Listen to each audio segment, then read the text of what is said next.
Are you wear black hat? Then this video for you. Did you know the difference between the white hat, black hat and grey hat?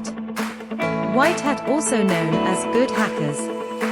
White hat hackers are employed by an organization to check and test their security systems to ensure they are unlikely to be hacked by external sources. Black hat, also known as bad hackers.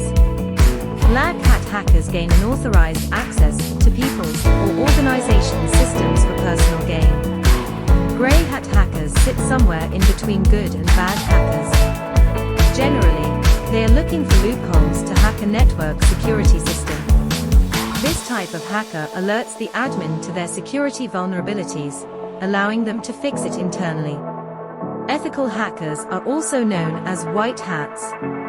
The proactive work they do helps to improve an organization's security posture. With prior approval from the organization or owner of the IT asset. The mission of ethical hacking is opposite from malicious hacking. An ethical hacker reports the identified vulnerabilities to the organization. Additionally, they provide remediation advice.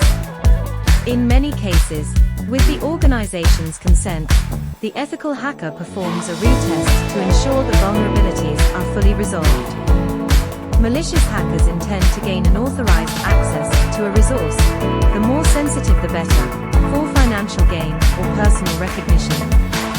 Some malicious hackers deface websites or crash backend servers for fun, reputation damage, or to cause financial loss.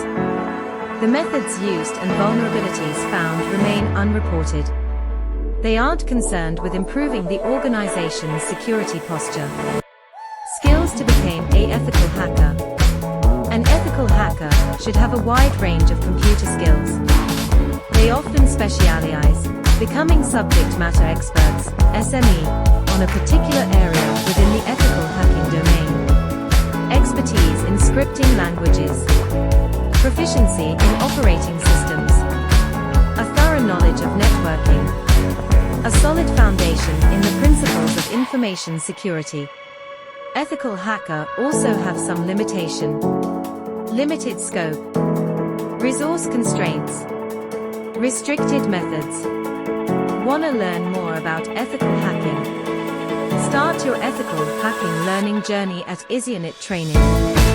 Hybrid classes available with hands-on training experience. Grow with IZEON training.